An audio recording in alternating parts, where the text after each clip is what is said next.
사순절 기간에 우리는 마태복음을 통해서 예수님의 생애 마지막 한 주간을 살펴보고 있습니다. 예수님의 모습과 또 제자들의 모습을 대조하면서 우리 예수님이 우리를 얼마나 사랑하셨는지 우리는 계속 살펴보고 있습니다. 예수님은 스스로 죽음을 준비하시고 자신을 유월절의 어린 양으로 드리려고 계셨습니다. 이것을 4번이나 제자들에게 말씀하셔서 제자들이 마음의 준비를 할 수 있게 주셨습니다. 그러나 제자들은 예수님의 말씀을 외면하고 전혀 깨닫지 못하고 있었습니다. 한 여인은 예수님의 죽음을 준비하면서 향유, 옥합을 깨뜨려 드렸지만 한 제자는 예수님을 팔아넘길 생각만 하고 있었습니다. 예수님은 제자들의 연약함을 아시고 그들의 앞으로 있을 일을 미리 말씀해 주셨습니다. 한 제자는 예수님을 팔아넘길 것이고 한 제자는 예수님을 3번이나 부인할 것을 예수님은 미리 예고해 주셨습니다.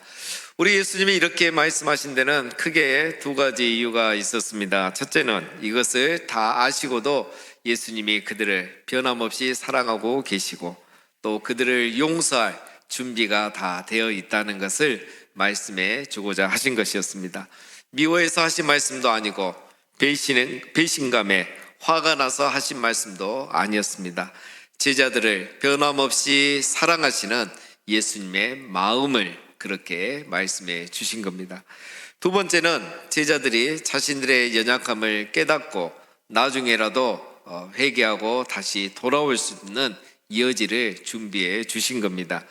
신앙은 의지로만 할 수 있는 것이 아니라는 것을, 또 말로만 되는 것이 아니라는 것을 제자들은 알아야 했습니다.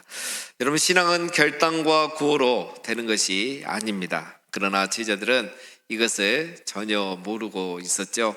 오늘 본문은 이런 제자들의 모습을 보여주고 있습니다. 자, 이번에는 예수님이 제자들과 함께 겟세마네라는 곳에 가셔서 기도하시는 장면이 나옵니다. 예수님께서 잡히시기 전에 마지막으로 하셨던 일이 바로 기도하시는 거였습니다. 36절에 이에 예수께서 제자들과 함께 겟세마네라 하는 곳에 이르러 제자들에게 이르되 내가 저기 가서 기도할 동안에 너희는 여기 앉아 있으라. 지난주에 우리 예수님이 제자들과 유월절 식사를 하시면서 가룟 유다가 예수님을 팔아넘길 것을 말씀하셨는데 그곳은 바로 예루살렘이었습니다. 그리고 건너편 감난산으로 가셨죠. 그래서 감난산에서 예수님은 베드로가 예수님을 3번 부인할 것과 또 제자들이 예수님을 버리고 떠날 것을 이 감난산에서 얘기하셨습니다. 그리고 이어서 감난산 저 한쪽에 겟세만이라는 곳에 도착을 하셨는데요. 그 겟세마네를 요한복음에서는 겟세마네 동산이다 이렇게 표현을 합니다. 예루살렘에서 유다의 배신을 예고하고 그리고 감난산에서 제자들의 부인과 떠남을 예고하시고 그리고 겟세마네 동산에서 이 모든 것이 실행이 되었습니다. 여러분, 연관성이 있죠. 시내산에서 언약을 맺고 이스라엘 백성이 하나님을 배반했는데 유월절 식사를 하면서 새 언약을 맺고 나서 유다가 또 제자들이 예수님과의 언약을 배반하죠. 그리고 에덴 동산에서 아담과 하와가 하나님과의 언약을 배반하고 하나님을 떠나게 되는데 바로 이 겟세마네 동산에서 이제 제자들은 오늘 밤이 지나면 예수님을 배반하고 이제 떠나고 부인하게 되는 겁니다. 이렇게 모든 게 연관이 되고 있습니다. 예수님은 제자들을 이 겟세마네 동산에 데리고 가셔서 여기에 앉아 있으라 하시고 예수님은 저기 가서 기도하시겠다고 하시고 세 제자들만 데리고 가셨습니다. 베드로와 세베대 2 아들을 데리고 가실새 고민하고 슬퍼하사 이에 말씀하시되 내 마음이 매우 고민하여 죽게 되었으니. 이번에는 세 제자를 데리고 가셨습니다. 베드로와 야고보와 요한입니다. 이 3명은 뭔가 연관이 있죠. 여러분, 불과 몇 시간 전에 베드로는 뭐라고 했습니까? 모든 사람이 다 주를 버릴지라도 나는 결단코 주님을 버리지 않겠습니다라고 호언장담했던 사람이 베드로입니다. 그리고 야고보와 요한, 그는 며칠 전에 그의 어머니와 함께 예수님께 찾아와 요청한 게 있었죠. 예수님이 다윗처럼 이스라엘의 왕이 되면 예수님의 좌편과 우편에 앉을 수 있는 권력을 자기들에게 달라고 요청을 했었습니다. 좋게 보면 그들은 누구보다도 예수님을 사랑했고 또 예수님에 대한 충성심이 남달랐던 것으로 볼 수 있습니다. 따라서 그들은 또한 누구보다도 기도를 해야 했던 것입니다. 그래서 예수님은 그들을 아마도 이 기도하는 곳에 3명만 데리고 왔던 것 같습니다. 물론 평상시에도 이 3명은 특별히 데리고 다니셨지만 오늘 기도의 자리에도 그런 의미에서 데리고 오신 겁니다. 결의가 크면 클수록 또 사명이 크면 클수록 누구나 기도가 더 필요하기 때문이죠. 그래서 예수님은 이 3명과 함께 기도하러 오셨습니다. 예수님은 이제 다가올 죽음의 시간이 가까이 온 것을 알고 고민되고 슬프셨죠. 내 마음이 매우 고민하여 죽게 되었으니, 내가 너무 고민이 되고 지금 죽고 싶은 심정이라는 거죠. 여러분, 예수님이 이 말씀을 하시면 우리가 참 당황스럽죠. 의외입니다. 예수님이 지금까지 하셨던 말씀은 뭡니까? 염려하지 말라, 믿음이 적은 자들아. 늘 이렇게 권면하고 가르치시고 책망하셨던 분이 지금 와서 이제 내 마음에 고민되고 죽게 되었으니 슬프다고 이렇게 말씀을 하고 계신 겁니다. 고백하고 계신 거죠. 참 당황스럽고 의외의 모습입니다. 그런데 여러분, 이 사실이 예수님의 이런 솔직한 고백이 오히려 오늘 우리에게 더 위로가 되는 것입니다.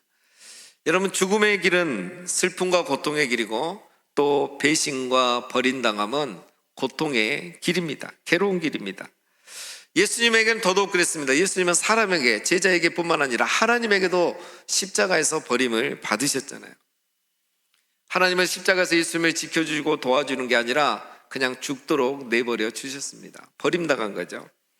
우리 예수님이 나중에 기도하실 때 보면 조금 나가서 얼굴을 땅에 대시고 엎드려 기도하여, 여러분, 우리 예수님의 얼굴을 땅에 대고 엎드려 기도하는 장면은 유일하게 여기밖에 나오지 않습니다. 예수님이 하나님과 사람에게 버림받는 이 고통이 얼마나 큰지 지금 뼈저리게 경험하고 계신다는 거예요. 그래서 이렇게 표현하셨고 고백하셨고 이렇게 기도하시고 계신 겁니다. 여러분, 이것은 의인이 겪는 감정인 것입니다. 누구에게나 여러분 힘든 것이 있고 힘든 것은 고달픈 것이고 아픔이 있고 아픈 것은 괴로운 것입니다. 예수님에게도 마찬가지입니다. 이 땅에 살아가는 우리 성도에게도 마찬가지입니다. 여러분, 우리도 이 땅에 살아가면서 우리 성도도 이런 경험을 충분히 하실 수 있습니다. 그래서 이런 상황에서 이런 외로움과 두려움, 아픔은 비정상이 아닌 겁니다. 우리가 이런 아픔 때문에, 두려움 때문에 우울증이나 공황장애, 이런 아픔을 겪는 것을 여러분 부끄러워하지 마시기 바랍니다. 우리가 성도로서 우리는 더 의롭게 살고 또 성실하게 살다가 우리도 얼마든지 이런 상처와 배신과 두려움 때문에 이런 아픔과 감정을 경험할 수 있는 것입니다. 여러분, 자신의 아픔을 홀로 괴로워하지 마시기 바랍니다.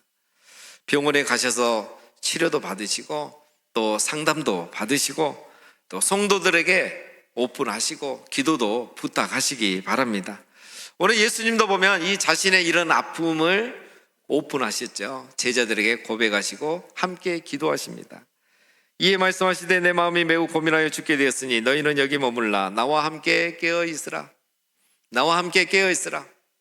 이것은 두 가지 의미가 있습니다. 예수님과 함께 깨어 있어서 예수님을 위해서도, 나를 위해서도 기도하고 너희들을 위해서도 기도하라는 의미인 것입니다. 지금 기도해야 되죠. 왜냐하면 예수님은 고민하여 죽게 되었으니 죽을 심정인 거예요. 그러면 제자들은 괜찮습니까? 아닙니다. 제자들은 곧 어둠의 밤을 맞이하게 됩니다. 배신과 부인과 떠남과 도망감의 밤을 맞이하게 됩니다.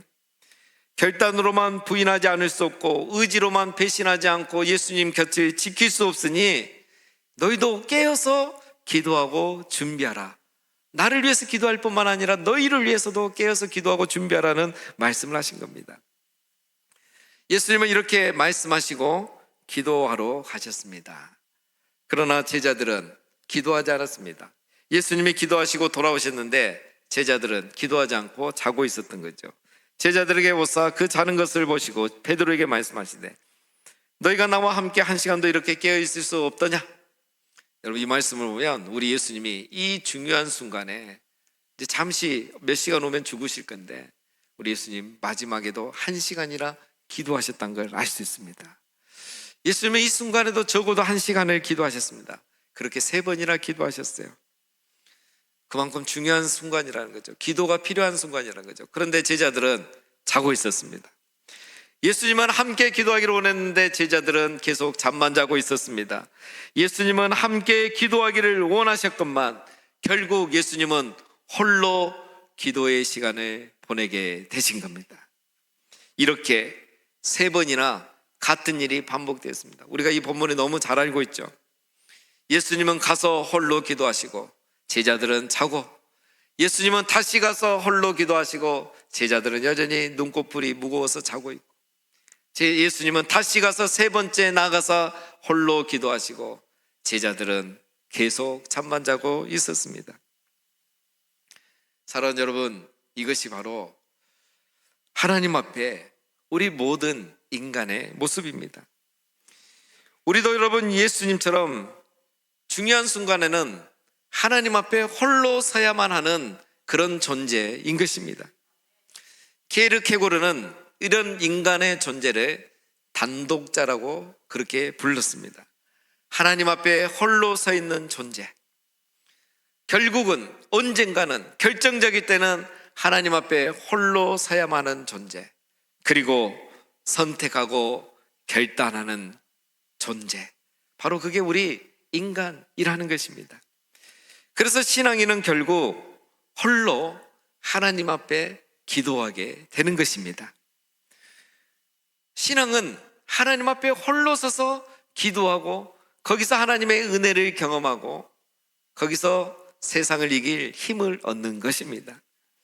그래서 여러분, 우리는 함께하지 않는 사람을 탓할 필요가 없고 함께 해주지 않는 세상을 원망할 필요가 없습니다.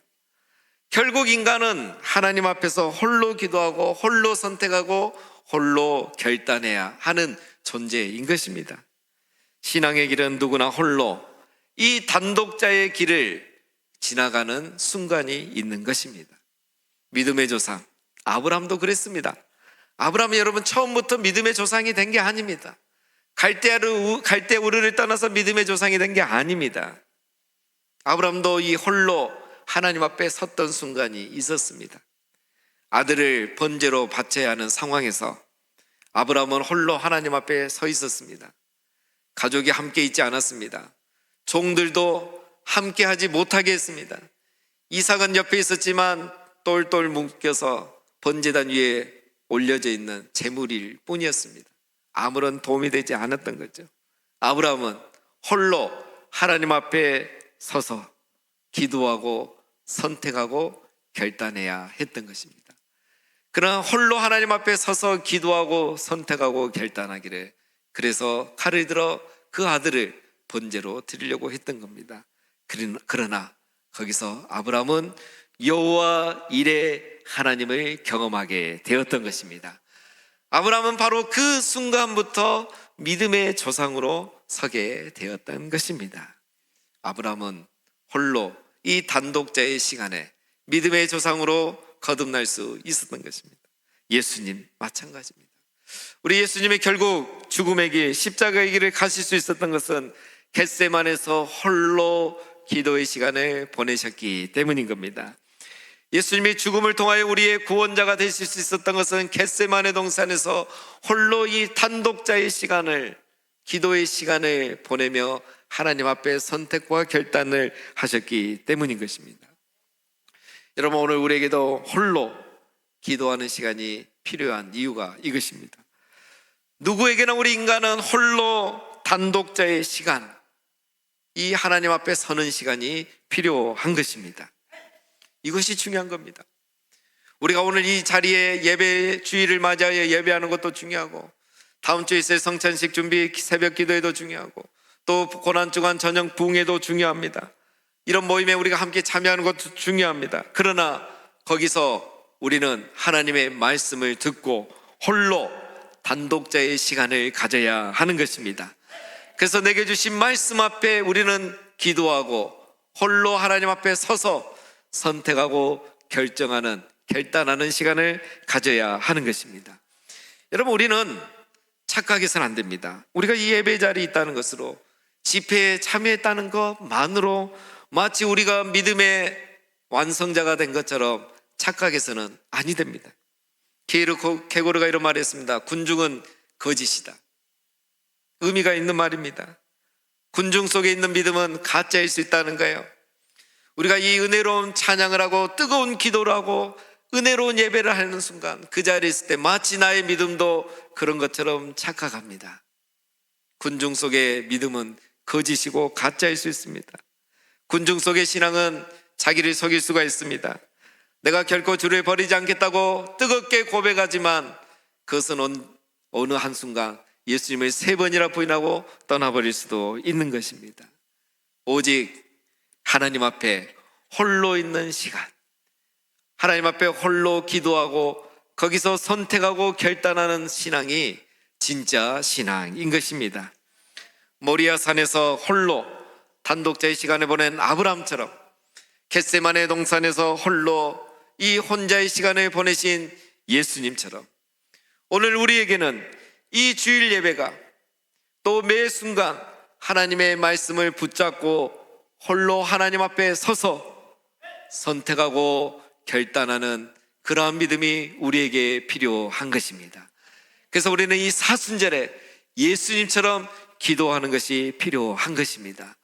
군중 속에, 무리 속에, 이 예배의 이 큰 군중 속에서가 다가 아니라 홀로 하나님 앞에 다시 서서 선택하고 결단하는 그 시간, 단독자의 시간이 필요한 것입니다. 왜 그럴까요? 오늘 예수님의 기도를 보면 우리가 알 수 있습니다. 예수님은 이 홀로의 시간에 무슨 기도를 하셨을까요? 39절에 보면 조금 나가서 얼굴에 당에 대시고 엎드려 기도하여 이르시되 내 아버지여, 만일 할만하시거든 이 잔을 내게서 지나가게 하옵소서. 그러나 나의 원대로 마시옵고 아버지의 원대로 하옵소서. 예수님은 홀로 단독자의 시간에 이런 기도를 하신 거예요. 이 잔을 내게서 지나가게 하옵소서. 그러나 나의 원대로 마시옵고 아버지의 원대로 하옵소서. 여러분, 이것이 바로 우리가 단독자의 시간, 홀로 기도의 시간을 가져야 되는 이유인 것입니다. 우리에게는 나의 원함과 하나님의 원함이 있기 때문입니다. 내가 원하는 것과 하나님이 원하는 것 사이에 우리는 항상 선택하고 결단해야 하는 것입니다. 이게 우리의 삶입니다. 예수님도 그러셨습니다. 예수님이 원하는 게 있었죠. 이 잔을 내게서 지나가게 하옵소서. 이 잔, 죽음의 잔, 저주의 잔, 고난의 잔, 하나님께 버림의 잔. 예수님은 이 고통이 얼마나 큰다는 걸 아셨습니다. 그래서 가능하다면 이 고통을 피하고 싶으셨죠. 그러나 예수님은 하나님이 원하신 것도 알고 계셨습니다. 하나님이 원하신 게 무엇이었습니까? 예수님이 6월절 어린 양으로 죽임당하는 거였습니다. 그래서 우리 인류가 예수님의 죽음으로 속죄를 받는 것이죠. 제사함을 받는 것이죠. 예수님이 순종함으로 인류가 구원받는 것, 하나님은 그것을 원했습니다. 그러나 예수님은 자기의 고통이 너무 큰 것을 알기에 이 잔을 내게서 지나가게 하옵소서라고 기도했던 거예요. 그러나 예수님은 하나님이 원하신 게 뭔지 알고 계시죠. 그래서 예수님은 다시 홀로 기도의 시간에 갔습니다. 다시 두 번째 나아가 기도하여 이르시되 내 아버지여, 만일 내가 마시지 않고는 이 잔이 내게서 지나갈 수 없거든 아버지의 원대로 되기를 원하나이다. 이번에는 예수님이 결단하신 거예요. 선택하신 거예요. 만일 내가 마시지 않고 이 잔이 내게서 지나갈 수 없거든, 만일 내가 죽지 않고 모든 문제가 해결되지 않는다면 아버지의 원대로 되기를 원합니다. 아버지께서 원하신 대로 인류의 속죄를 위해서라면, 인류의 구원을 위해서라면 6월절 어린 양으로 제가 기꺼이 죽겠습니다. 십자가의 길을 가겠습니다. 이렇게 고백하신 거죠. 예수님은 홀로 이 단독자의 시간에 나의 원함을 내려놓고 하나님의 원함을 선택하기로 결단하신 것입니다. 이렇게 결단하시고 예수님은 세 번째 또 하나님 앞에 기도하러 나가십니다. 또 그들을 두시고 나아가 세 번째 같은 말씀으로 기도하신 후, 세 번째는 두 번째 똑같은 기도했다는 거예요. 만일 내가 이 잔을 마시지 않고는 이 잔이 내게서 지나갈 수 없다면 아버지의 원대로 되기를 원합니다. 이제 예수님의 마음은 확실해졌습니다. 갈등이 없습니다. 나의 원함이 아니라 하나님의 원하심을 선택한 것에 대해서 이제는 후회함도 없고 주저함도 없으신 겁니다. 홀로 기도의 시간을 가지시더니 예수님의 결단은 더 확고해진 것입니다. 제자의 배신도 더 이상 슬픔이 되지 않았습니다. 제자들의 떠남도 더 이상 아픔이 되지 않습니다. 제자들이 함께하지 않아도 문제가 되지 않습니다. 십자가의 고통 알지만 그것이 더 이상 문제가 되지 않았습니다. 그래서 예수님은 기꺼이 십자가의 길로 향해 나아가실 수 있었던 겁니다. 여러분, 우리가 홀로 기도의 시간을 가져야 하는 이유가 이것입니다. 우리가 고통의 시간, 홀로 단독자로 하나님 앞에 서야 하는 이유가 이것입니다. 여러분, 우리는 아무도 자기의 신앙을 장담할 수 없습니다. 누구도 자기의 의지를 믿을 수가 없습니다. 인간의 고통을 이길 힘이 우리에게는 없습니다. 우리 인간은 홀로 살아남을 능력이 없습니다. 인간은 오직 하나님 앞에 홀로 섬으로 하나님과 함께 이겨낼 수 있는 것입니다. 하나님 앞에 홀로 기도함으로 하나님과 함께 우리는 이 길을 갈 수가 있는 것입니다. 하나님 앞에 홀로 서보지 아니하면 누구도 혼자 시험과 고통과 유혹을, 아픔을 이겨낼 수 없는 것입니다. 홀로 하나님께 나아가 기도할 때, 홀로 하나님께 더 가까이 나아가 기도할 때 고통 가운데 함께 계신 하나님을 만나게 되고 우리는 능히 시험과 고통과 아픔과 상처를 이겨낼 수 있고 영원히 하나님만을 섬기고 떠나지 아니할 수 있는 것입니다. 예수님이 그렇게 하신 거예요. 우리 예수님은 이렇게 홀로 기도하시고 그 길을 가셨습니다. 그런데 제자들은 계속 잠만 자고 있습니다. 예수님이 기도하다가 오셔서 잠자는 제자들을 향해서 이렇게 말씀하십니다. 시험에 들지 않게 깨어 기도하라. 마음에는 원이로되 육신이 약하도다. 시험에 들지 않게 기도하라. 베드로에게 무슨 의미겠습니까? 예수님을 부인하려는 그 시험에 들지 않게 깨어 기도하라는 겁니다. 야고보와 요한, 나중에 예수님을 떠나지 않도록, 배신하고 도망가지 않도록, 시험에 들지 않도록 깨어 기도하라는 것이죠. 자기의 신앙 믿지 말고, 자기의 의지와 결단 믿지 말고, 다른 제자들 믿지 말고, 분위기 믿지 말고 깨어서 홀로 하나님 앞에 기도해서 이 시험을 준비하라는 거였죠. 마음에는 원이로되, 마음으로는 예수님 부인하지 않고 싶은 거죠. 마음으로는 예수님 떠날 마음이 전혀 없었던 거죠. 그런데 육신은 죽음의 위험 앞에 다 약합니다. 부인하고 떠날 거니까 깨어 기도하고 준비하라는 겁니다. 마음으로는 하나님의 원하심을 따르고 싶지만 육신이 약하기 때문에 결국 자기들의 원한 대로 행할 것을 아시기 때문에 예수님은 깨어 기도하라고 하신 겁니다. 그래야 예수님처럼 나의 원이 아니라 하나님의 원대로 할 수 있기 때문인 거죠. 근데 제자들은 어떻게 했습니까? 계속 잡니다. 예수님이 두 번째 기도하시다가 다시 오사 보신즉 그들이 자니 이는 그들의 눈이 피곤함이라. 그들이 눈이 피곤해가지고 이번에는 예수님 오셨는데 떠지지가 않는 거예요. 주와 함께 죽겠습니다라고 고백했는데 죽음은커녕 졸음의 무게도 이기지 못하고 있습니다. 여러분, 이게 우리 인간입니다. 예수님은 이번에는 제자들을 깨우지 않습니다. 그냥 다시 세 번째 기도하러 가셨습니다. 그리고 다시 제자들에게 오셨는데 제자들 여전히 자고 있습니다. 이에 제자들에게 오서 이르시되 이제는 자고 쉬라. 보라, 때가 가까이 왔으니 인자가 죄인의 손에 팔리리라. 일어나라, 함께 가자. 보라, 나를 파는 자가 가까이 왔느니라. 이제는 자고 쉬라. 이건 수사학적인 표현입니다. 너희 여전히 자고 있구나.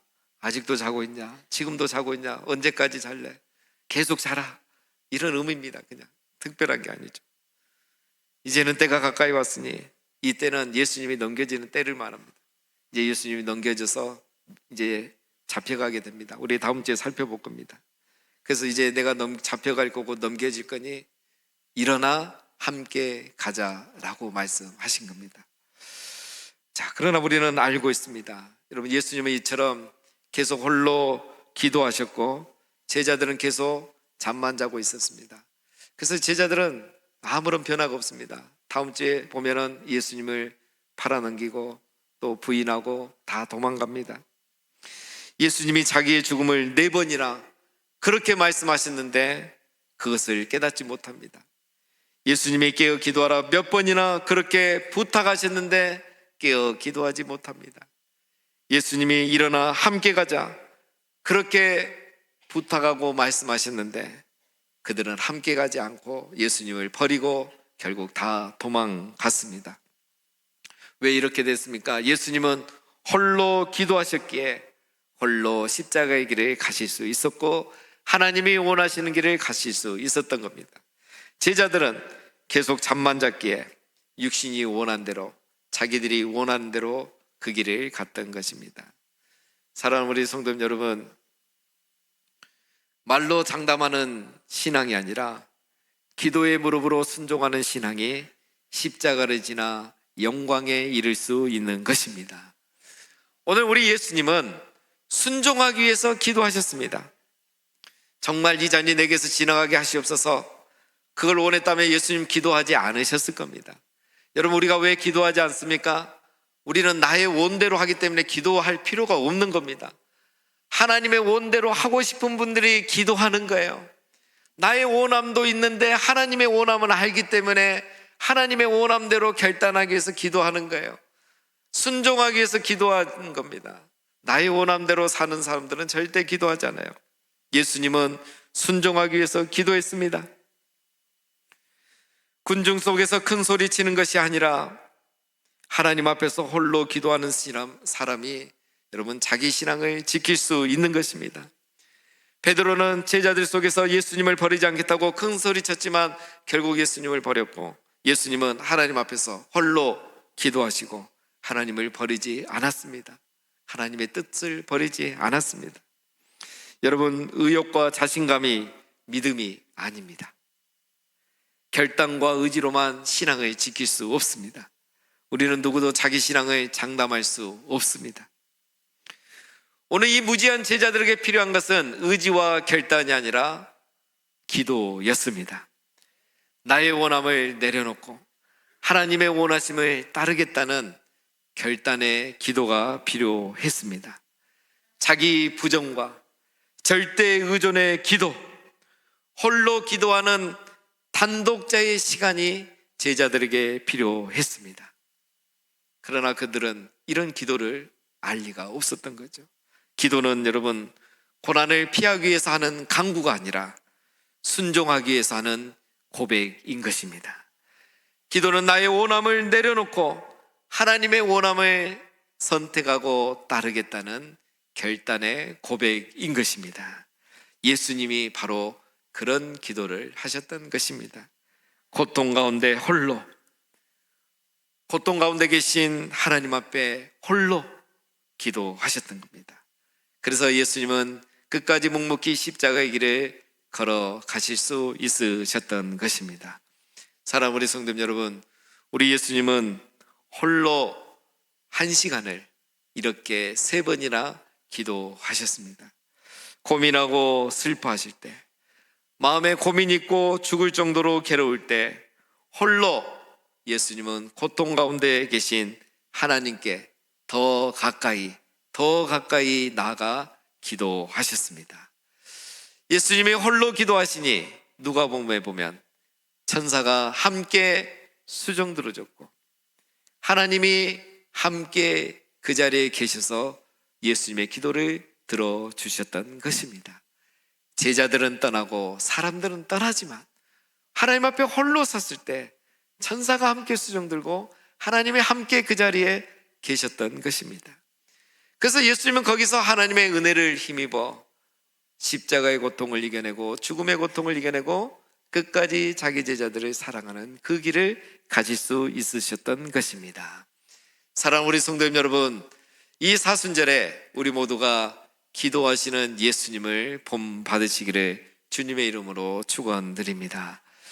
우리가 하나님 앞에 홀로 설 때에 하나님이 함께 하심을 경험하게 되실 것입니다. 그리고 나의 원함을 내려놓고 하나님의 원함을 선택할 수 있는 용기를 갖고 우리의 결단을 후회하지 않고 계속 믿음의 길을 걸어가실 수 있을 것입니다.